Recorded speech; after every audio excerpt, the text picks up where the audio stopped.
Hello and welcome to this video. Today we are joined by Dr. Pickering to talk about Chesterton. How are you, Doctor? Very well, thank you. How are you? I'm doing very well, thank you. I'm very glad to have you onto the channel to talk about Chesterton. He's someone who's influenced some of my favorite thinkers like C.S. Lewis and J.R.R. Tolkien. So I really wanted to learn more about him, and I'm sure the audience will be very interested to learn more about him. So perhaps to start off, who was Chesterton? Well, he was born in 1874 at the height of Britain's Victorian power and empire into a very prosperous family in London. His family were actually the owners of the estate agents Chestertons, who are still around today. And they were a very creative family. His father retired young due to ill health and spent his whole life doing art and crafts as an amateur artist. And Chesterton sort of grew up in a very creative environment in London, not a religious one. They rarely went to church. They were sort of Unitarian Universalists with a general belief in God and goodness, but nothing very specifically Christian. And he had one brother who he got on very well with and argued with all the time. And then at school, he was fantastically undistinguished. He spent his time amusing himself and his classmates rather than studying. And yet at the end of it, the headmaster told his mother, 6 foot of genius, ma'am. Cherish him, cherish him. They managed to make an impression in spite of not bothering at all with any kind of work. And then after school, he had a couple of years rather casually studying at the Slade School of Art and University College London. Didn't complete any sort of degree, didn't really do very much, and then drifted into publishing, became a publisher's reader and then a journalist, started writing reviews and articles, and discovered this was his métier. So he claimed that he was in it because it was the easiest way to make a living. He was certainly very well suited to it. From an early age, he had written and drawn endlessly. And as he grew up, his journalism wrestled with a huge range of serious topics. He was a poet, a novelist, an essayist, a biographer, a historian, a dramatist, a literary critic, a social critic, a political theorist, a Christian apologist, and a debater.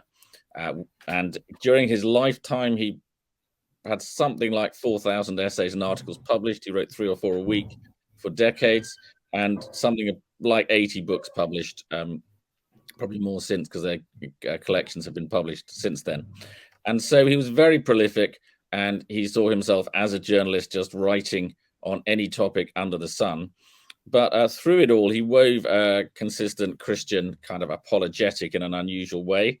But also he engaged very strongly with the culture of his day. So some of his literary criticism is very well known, particularly his studies of Charles Dickens and Robert Browning.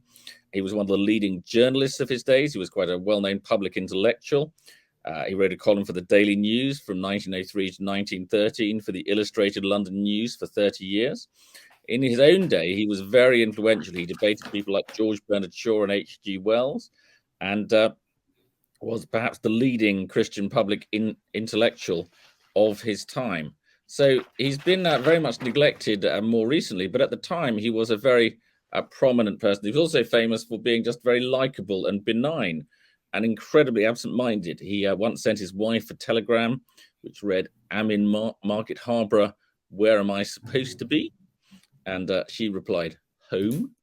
And he was also very fat. George Bernard Shaw said, "What a gentleman Chesterton is. I saw him give up his seat to 2 women on a bus." So he was quite a character of the time as well. Yeah. What do you think, perhaps you touched upon this a bit, is what makes him perhaps have fallen out of popularity in the modern days compared to a thinker like perhaps Tolkien or C.S. Lewis? Because there seems to be quite a big gap between the two and their overall popularity. Well, that is the downside with his journalism engaging so much with contemporary issues is a lot of it is dated very much. And he did involve himself in a lot of ephemeral debates, talking about incidents, people, issues which are long gone, whereas Lewis and Tolkien actually dealt more with big and lasting questions in their writing, and not with such transient topics. So with Chesterton, you quite often have to excavate a little to find out what was actually the issue at the time that he was involved with, to really work out where his essays and things are coming from. And the things that have lasted best, of course, are the ones that are less engaged with those temporary, transient concerns. The Father Brown stories, for example, or some of his books on Dickens and others don't really fall into that category. But unfortunately, you do have to do a bit of work to get into his essays to find out what the context was to really appreciate them. Yes. Perhaps developing on this idea, what were perhaps the main themes and the ideas that Chesterton was wrestling with? Of course, it's Christianity and other ideas that he was wrestling with. What were perhaps, if you were to say, the five biggest or the three biggest themes that he was going to be Well, struggling I mean, the with? first one really is concerned with the theology of creation, and it comes from his position as an outsider to Christian things. And he started off, he said, with developing his own mystical theory, as he called it, in his youth, in the mid 1890s, in his sort of early 20s, when he said that his theory was substantially this: that even mere existence reduced to its primary limits was extraordinary enough to be exciting. At the back of our brains, so to speak, there was a forgotten blaze or burst of astonishment at our own existence. The object of the artistic and spiritual life was to dig for this submerged sunrise of wonder, so that a man sitting in a chair might suddenly understand that he was actually alive and be happy. And so the sense of wonder is central to his life and work. And it comes from the understanding that actually divine creation means that all around us is supernaturally charged with the glory of God, as Jeremiah Hopkins might put it. And therefore that the kind of atheist view of life that sees things as dull and dreary is completely wrong from the start and misreads the nature of our existence. And so the sense of wonder is key. I mean, he said later in life that the one thing I'm certain of is that the age needs, first and foremost, to be startled, to be taught the nature of wonder. And that's an unusual starting point for an apologist. He wasn't particularly starting by defending doctrines or the historicity of the Bible. He was wanting to kind of wake up people's imaginations and help them to appreciate what life is really about. And we'd call it probably nowadays in theological terms a kind of sacramental ontology, the sense that the whole of creation has a sort of sacramental sense, is full of signs of God's creation, God's presence, God's grace.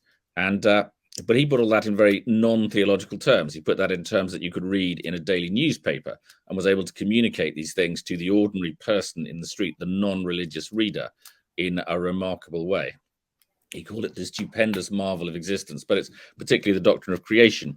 And from that follows a theology of joy, that he thinks joy should be a central theological category, not just on the margins. And that affects, for example, the approach to ethics. So he thought that Christian ethics could be conceived in terms of a dance.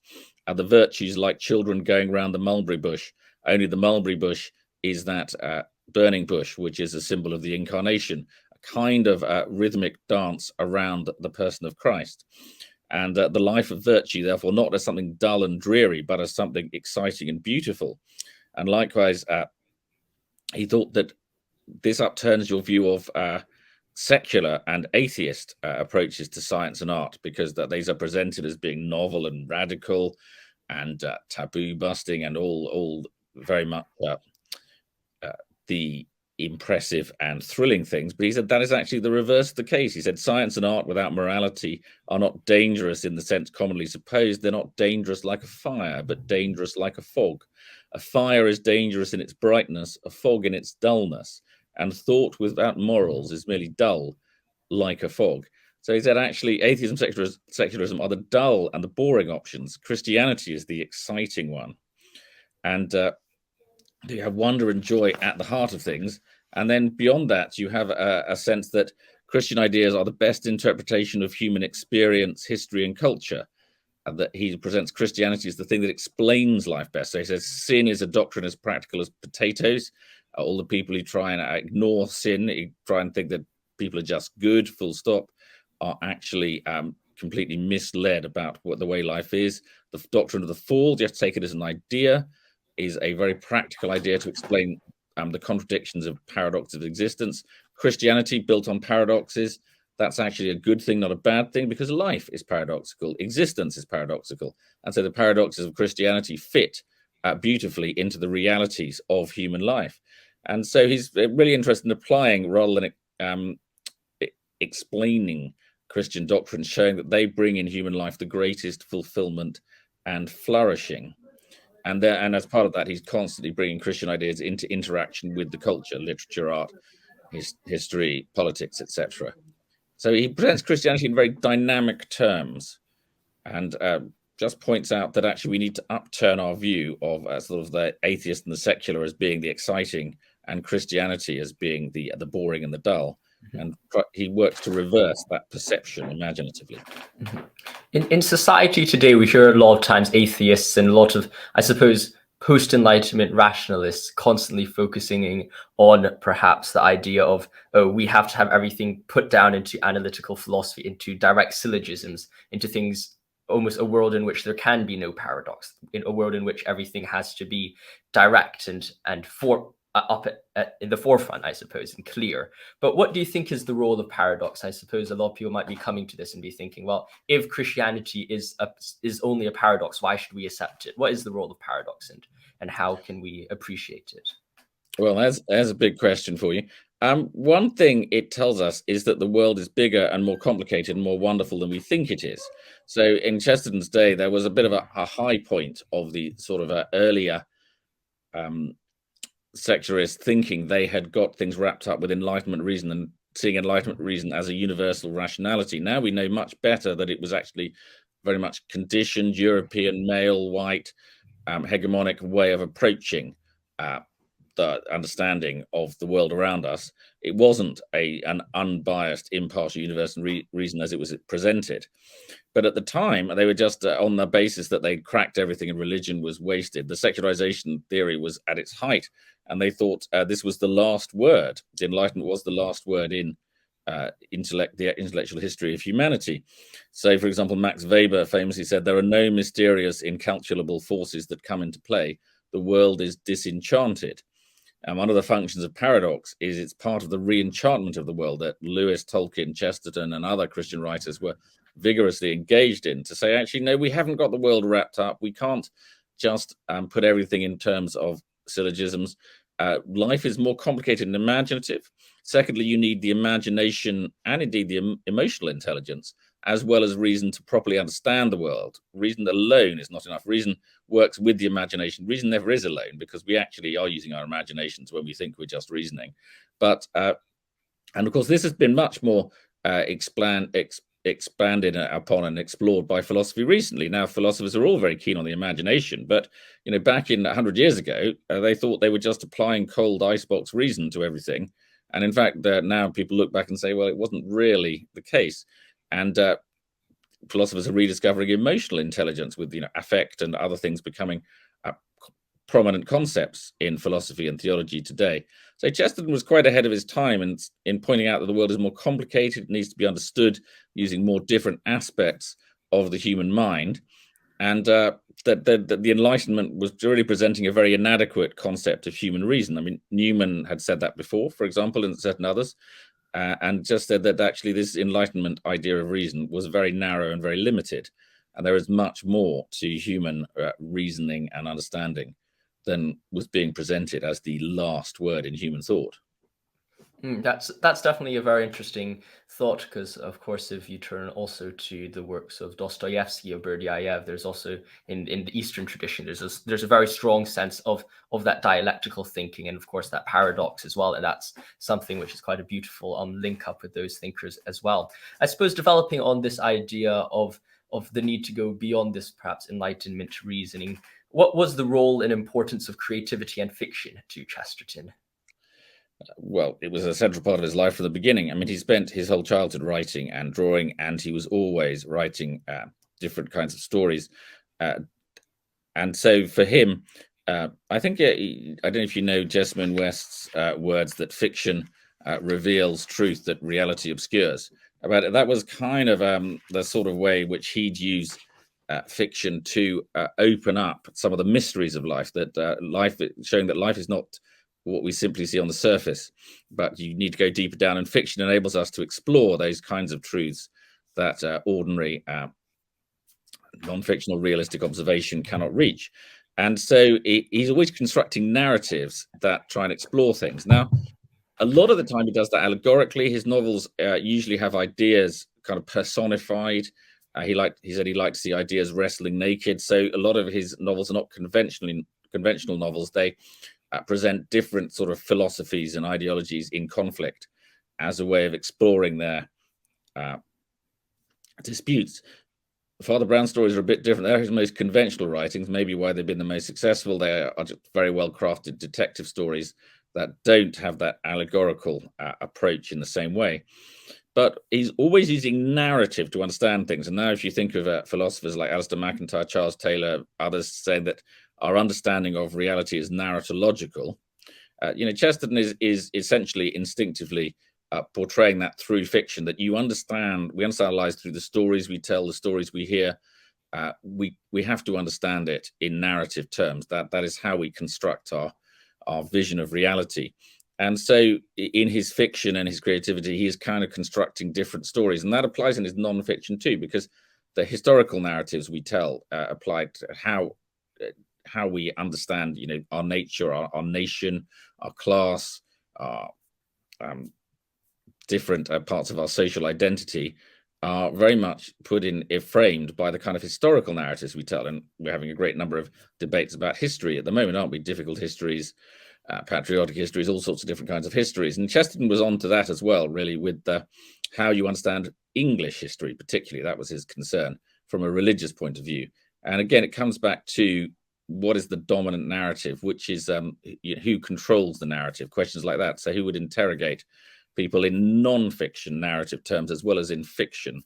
And then that narrative is a sort of central theme for all his writing.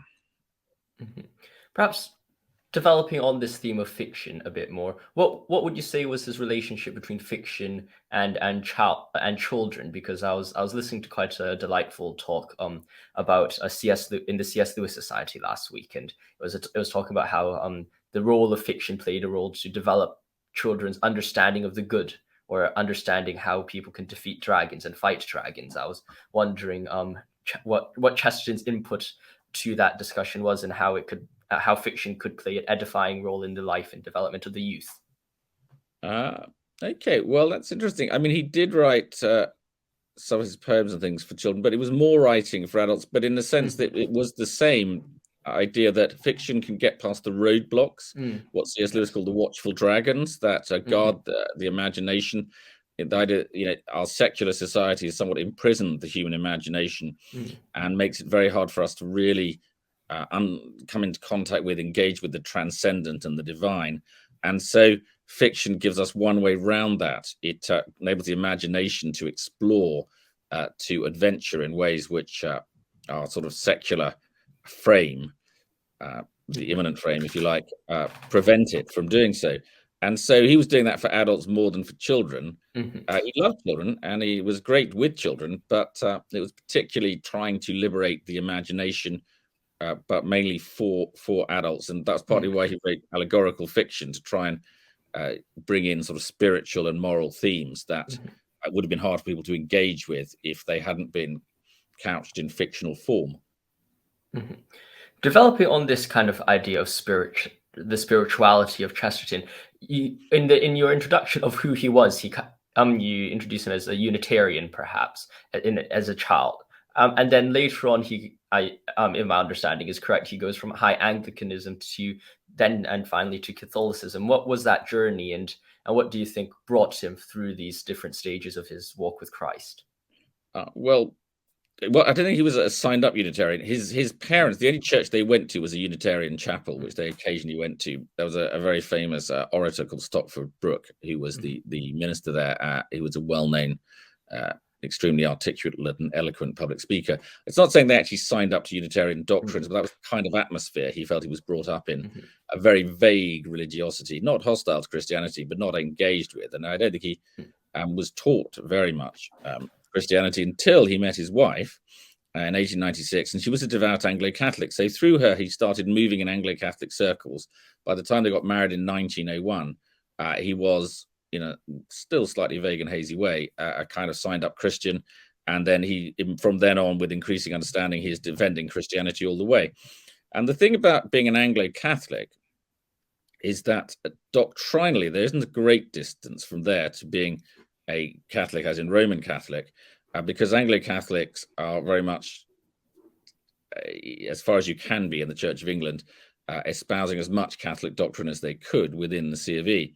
So theologically, he was very much in a Catholic frame, not a Protestant frame of mind, from the beginning, from when he first got involved with his wife and with Anglo-Catholicism. And his theology doesn't actually change massively. So if you look back at the books he wrote before 1922, when he joined the Roman Catholic Church, there isn't anything very much that stands out as Protestant or otherwise inconsistent in the earlier works like Orthodoxy, but it's much less explicit. Whereas after 1922, he then specifically is defending the Catholic Church. He wrote quite a lot of essays. He was sort of public defender of Catholicism, and books like The Well and the Shallows, The Catholic Church Conversion, The Thing, collect those essays and his defenses of the Catholic Church.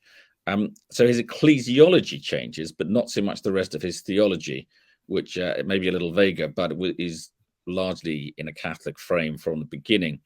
But the ecclesiology changes in the sense that Anglo-Catholics thought that, in that time anyway, that the branch theory applied, that the Church of England was the English branch of the Catholic Church, and he came to say, actually, no. I mean, Catholics never believed that, of course, and neither did most of the Church of England, not the more Protestant bits of it. And he came to say, no, he accepted the fullness of the Catholic teaching on the nature of the Church. And so he moved across, and probably would have moved across earlier if it hadn't been that his wife was a devout Anglican, and he delayed for her. So he was probably more Catholic in spirit from an earlier time, but didn't really want to join until she was ready to accept him joining the Catholic Church. And with that ecclesiological change, there's also sort of cultural and historical change. Catholic view of history, a bit of a different one from the Protestant view of history about things like the Reformation. And culturally, Anglo-Catholicism is a very English phenomenon, wonderfully eccentric in places, whereas Catholicism is an international, worldwide Christian church. So it has a different kind of perspective, as well as strictly theological change. Definitely. Perhaps moving on, but staying with, of course, the Christian theme, what were Chesterton's views on Christ? Who was Christ to Chesterton? Well, you see, he was very orthodox in his theology and also very humble. So he doesn't go into a great depth on a lot of theological issues because he felt he wasn't theologically trained. He should leave them for theologians. So the process in a lot of his books is to work through what we might call natural theology, through the things that one can observe, work in philosophical terms, building up towards encountering Christ at the end of the book or the essay. And very often you'll find at the end of the book or the essay, that is where the encounter with Christ comes. And then he doesn't go into Christology teaching it as such. He doesn't feel he's qualified, but he brings the reader into an encounter with Christ and then lets them think about what that means for them and follow up on that. But the main exception to that, of course, is The Everlasting Man, where he's provoked, in this case, by H.G. Wells's book, The Outline of History, which was phenomenally successful. A lot of people were getting their picture of history at a popular level from this book. And in that book, Christ is completely marginalized as a sort of minor figure in human history. And so this is where Chesterton's sort of historical cast of mind comes in. And he said, we have to picture human history with Christ at the center. He is the key figure of human history. He's the key figure because he is God as well as man. And therefore you have to write a kind of human history which first allows for the fact that there is something more than that humans are more than just animals, and then that has to allow for the second fact that Christ is more than just a man. And so he shapes, it's a rather curious book, he shapes the book to allow for these things to build up an awareness that human history can't really be explained on naturalistic assumptions, that you have to accept that humans are more than that.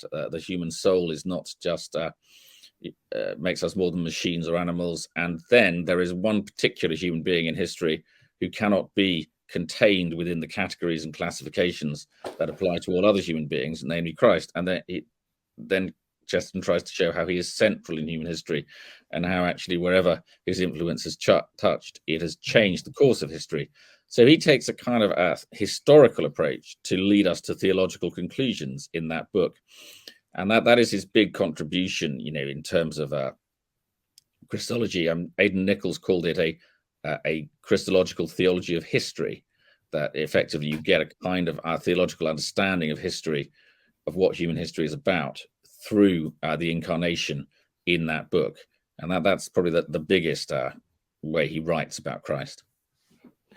Before we carry on this video, I'd like to remind you that if you do enjoy this content and want to listen to more different introductions or interviews about key philosophical thoughts, ideas, and figures, and make sure to like and subscribe to support the channel and stay tuned for more content. Now, let's carry on this discussion. You have raised this a bit throughout this interview so far. What was Chesterton's response to the growing movement and development of atheism at the time, and the key thinkers and ideas that were moving on in that period? Well, this is one of his most innovative features, really, because he was one of the first to point out that actually already then secularism had become dominant among the intellectual and political leaders of society. We forget this 100 years ago, but the historian Adrian Hastings, for example, points out that after about 1880, English church-going has peaked. By the end of the 19th century, not only has much of the working class moved away, drifted away from the churches, but there is a new phenomenon at the beginning of the 20th century, the unmistakable decline in Christian belief of the middle class. There was a famous survey by a Liberal member of Parliament called Charles Masterman in 1909 called The Condition of England. And in that he wrote, "The middle class is losing its religion. The drift away is acknowledged by all to be conspicuous." And that's in 1909. And the middle class is losing its religion then. And the working class had lost quite a lot of its religion already.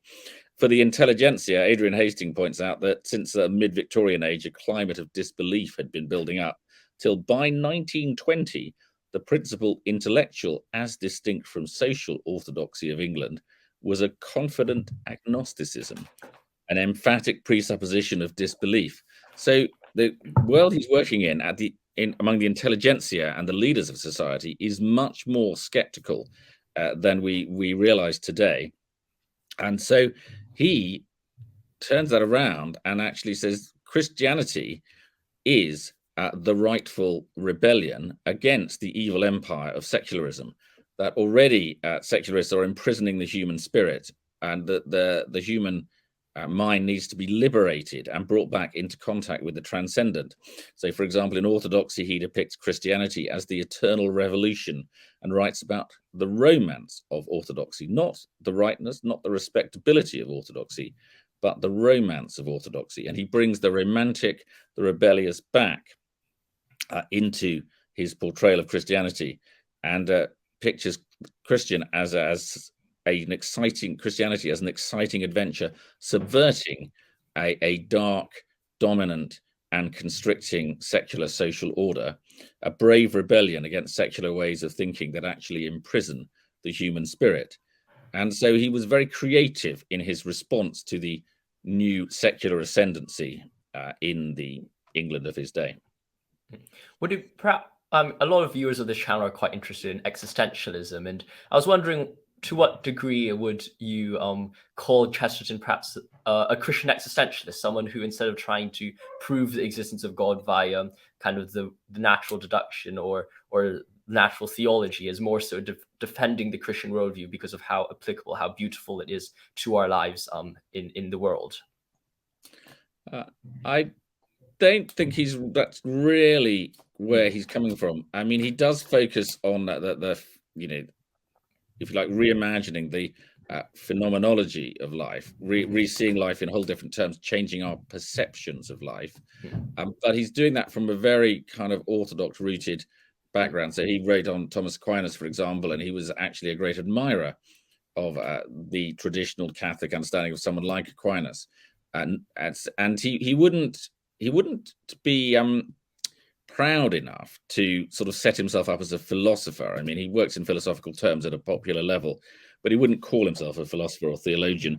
So he did very much accept the Catholic orthodoxy of his time. He wouldn't have, branched out into existentialism as such, but you could say that the area he's working in is a lot to do with the different phenomena of human existence and how we understand them, and how the imagination, emotions, and reason interrelate in how we understand them. And he shed a lot of new light on that, but in a rather original way. It's not very easy to classify in philosophical terms, because he's coming from a literary tradition, an English Anglo-Catholic religious tradition. He's not coming from particularly a philosophical tradition. He didn't read German idealist philosophy. He didn't study actually that much philosophy. He knew an awful lot of literature and read a lot of history, but not so much philosophy. So he's not really in the same kind of categories that he's working.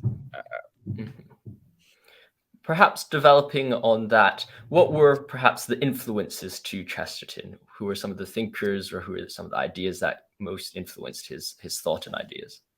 Well, you see, they are the influences on him, bar one, are not really philosophers. I mean, in his youth, Robert Browning, the poet, Walt Whitman, also a poet, Robert Louis Stevenson, writer of famous stories such as Dr. Jekyll and Mr. Hyde or Treasure Island. These influenced him because of their joy in life, their positive engagement with the complex problems of life.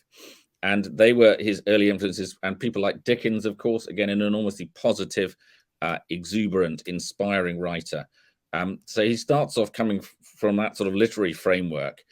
And then the person who was a philosopher and theologian who influenced him the most is Newman. He engages with Newman, who, again, in an unusual sort of way, a very English way, not really engaging with German idealist philosophy and all those kinds of things, but does deal with philosophical and theological topics in a way that has become massively influential in a very original way. And Chesterton read a lot of Newman at an early age, said he knew Newman very well, and in a lot of his thinking, he is reflecting Newman's thoughts on how we understand, how we apprehend religious truth. And so Newman is I would think, the key influence on his sort of philosophical and theological approach. Later on, he got to know Hilaire Belloc and was influenced quite a lot by him, particularly in the way he approached history.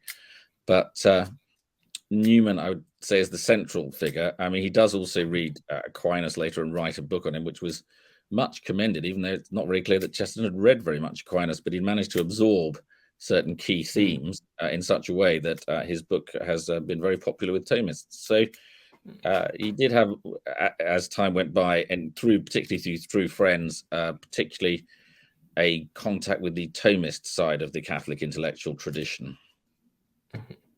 Perhaps tying to the idea of the everlasting man and the relationship of Christianity with the world and history, what was Chesterton's view of other religions and their relationship with Christianity, perhaps like Hinduism or Islam or other forms of religion?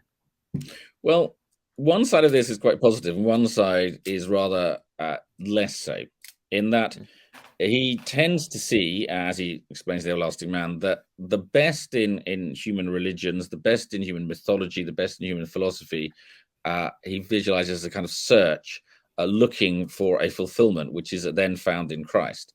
So he's very happy to look at sort of positive aspects of religions, ancient and modern, as ways of sort of searching towards something that has not yet been found, unless Christianity comes in.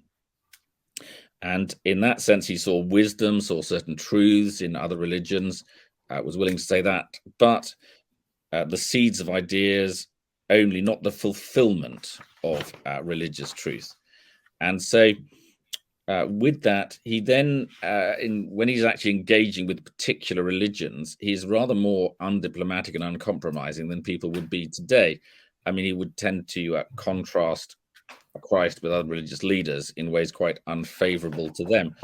So, for example, he says that Christ's teaching is remarkably independent of its cultural context. It's not limited by its time and place and culture, but he thought other religious leaders were. So he said, for example, that had Muhammad been born in Acton in the 19th century, he probably would not have settled on the number 4 as the appropriate number for wives.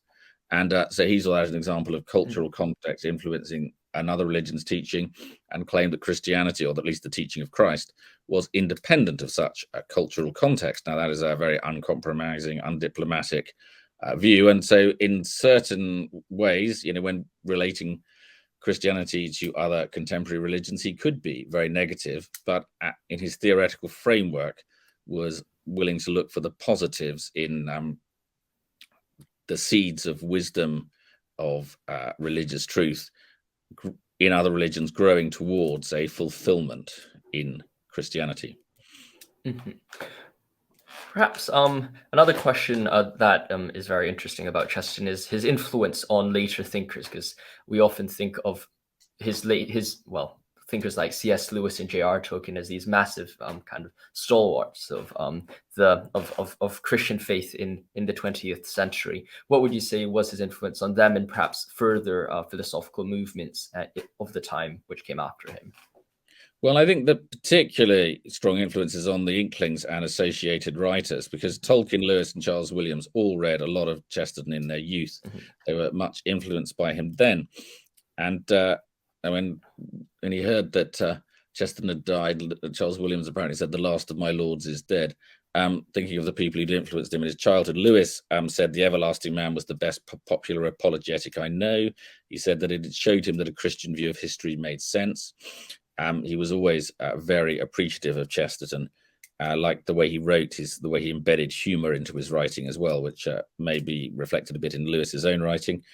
And so they were influenced by him. If you look at Charles Williams's supernatural thrillers, they do look quite like Chesterton's novels, but in rather more highbrow and refined sort of way. There's probably a more indirect influence on Tolkien in the sense that some things like the focus on humility, which is one of Chesterton's great themes, on the humble, the vision of the Shire as a kind of idealized England might respond a bit to some of the ways Chesterton presented an idealized past England. But they all were quite influenced by him. And Dorothy Sayers sort of explains a bit how that influence worked. She says that to the young people of my generation, GKC was a kind of Christian liberator. Like a beneficent bomb, he blew out of the church a quantity of stained glass of a very indifferent period and let in gusts of fresh air in which the dead leaves of doctrine danced with all the energy and indecorum of Our Lady's tumbler. And he made doctrine exciting. He made Christianity exciting. It's partly recasting the way these people in their youth saw Christianity and religion, seeing that actually doctrine, which was being criticized for being constricting, dull, repressive, all sorts of negatives, could actually be enormously positive and liberating. And Sayers actually said, "I think in some ways GK's books have become more a part of my mental makeup than those of any other writer you could name." And so I think he may also, in the case of Lewis and Tolkien and Williams, got into their mental makeup to an extent, helped them to look at Christian doctrines in a more positive way than they might otherwise have done, had a sense that Christianity is a liberating force, not a repressive one, and also realizing that the secular, for all its pretensions to be innovative and groundbreaking, is often actually much more negative and much more hidebound and backward looking than it is presented. So there was a big influence on those. But beyond that, Chesterton his influence has declined massively from the day he wrote, when he was a leading intellectual of the time. And since then, that other people who were around when he was alive, like Evelyn Waugh or Ronald Knox, W.H. Auden, Graham Greene, they were influenced by him. But more recently, his influence has declined a lot. Hasn't really been followed up. He didn't really fit in with a particular school and of philosophy. Certain apologists have been influenced by him to a degree. Quite a lot of modern apologists will have read some Chesterton and will have admired aspects of the way he wrote, but it's quite difficult to replicate what he did. So modern apologists are probably more likely trying to write in the style of C.S. Lewis, for example, than the style of G.K. Chesterton. But yes, his influence has declined quite massively since his death. Perhaps taking a step back from Chesterton into the world we are living in today, I think a lot of problems, especially among the youth, a lot of people are viewing Christianity as this oppressive force, as this kind of restricting and constraining ideology and set of dogmas. Perhaps, do you think there is a need for a revival, a second coming of a Chesterton, perhaps, in the world today to truly revive the faith in society? And if so, do you think that revival will come through a writer like Chesterton and someone who does present things in the spirit of Chesterton, or would it require something vastly different to suit the needs of today, or something which is completely different? Well, I don't think there's one particular writer just trying to be a new Chesterton, but I think if we could recapture some of his ideas, the sense of wonder, the sense of joy at the heart of Christianity, the sense of adventure and rebellion and fun in the Christian religion, those sorts of ideas, and as Sayers said, blow out some of the sort of the ugly stained glass, bring in the fresh air, show that Christian doctrines are exciting and liberating. We could do those sorts of things in the way Chesterton did in his own day. That would be enormously valuable for Christian apologetics. But that could happen in lots of different ways. I mean, I'm sure you know far better than me how these things might happen in terms of social media, in terms of the ways people interact today. It would be very different from the way it was 100 years ago. And as a sort of challenge for yourself and for contemporary Christian philosophers, theologians, apologists, how to communicate in the kind of positive ways that Chesterton did. Because one of the basic things he did was he took Christianity off the defensive and onto the offensive. He presented Christianity, and someone put it, on a note of triumphant challenge. And a lot of Christian apologetics is quite defensive, feeling that we are being unfairly treated in the media, in society, whatever, and therefore trying to have to justify everything in a very slow and thorough and careful way. And Chesterton just went straight out and engaged with the culture in positive ways, didn't worry about all that defensiveness. And to get the kind of upbeat, enthusiastic, exuberant approach Chesterton had, that kind of turns things round and actually puts the secular on the defensive instead. That is a wonderful thing if it can be done in the present day. Mm-hmm. Perhaps to end off this interview, what would be some of the key books you would recommend for someone to learn more about Chesterton?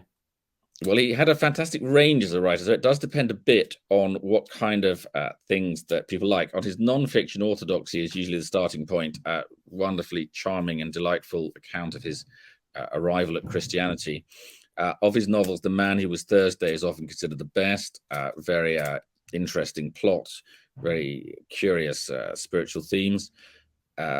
For the more heavyweight reader, particularly those interested in religious history and the shape of religion, then The Everlasting Man is very famous.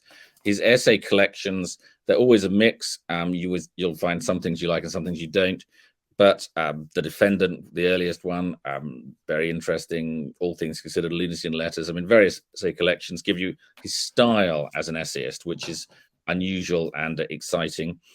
If you like literature, his biography of Dickens is probably the most famous thing he wrote, still a classic biography of Dickens. And the Chaucer one's also very good, as are several of the others. For poetry, there are various collections around. He wrote a lot, obviously mixed quality of poetry, but certain very poignant and famous poems that have stayed with us. The fiction, of course, Father Brown is the most famous thing. And Father Brown, a bit unusual for his fiction, a bit different from the rest of it. But if you like detective stories, Father Brown is one of the great names in that genre. And if you want to know about Chesterton, there are numerous biographies. I'd recommend Ian Carr's biography. It's the biggest and the best, probably. The original one was by Maisie Ward, who was very much a devotee and friend of Chesterton, but she had a lot of original information because she knew him personally. So everyone else builds from that. William Oddie wrote a very good book about the development of Chesterton's mind. So there's a lot of different avenues you could take because he had so many interests and covered such a range. Yes. Well, thank you very much for coming on to the channel to discuss Chesterton. I think we've all learned so much more about Chesterton from this interview. Of course, if you enjoy this interview, then let me know your thoughts in the comments below. And of course, like and subscribe to support the channel. Stay safe, my friends. See you soon. God bless and have a good day. Thank you. And I'll see you in the next video.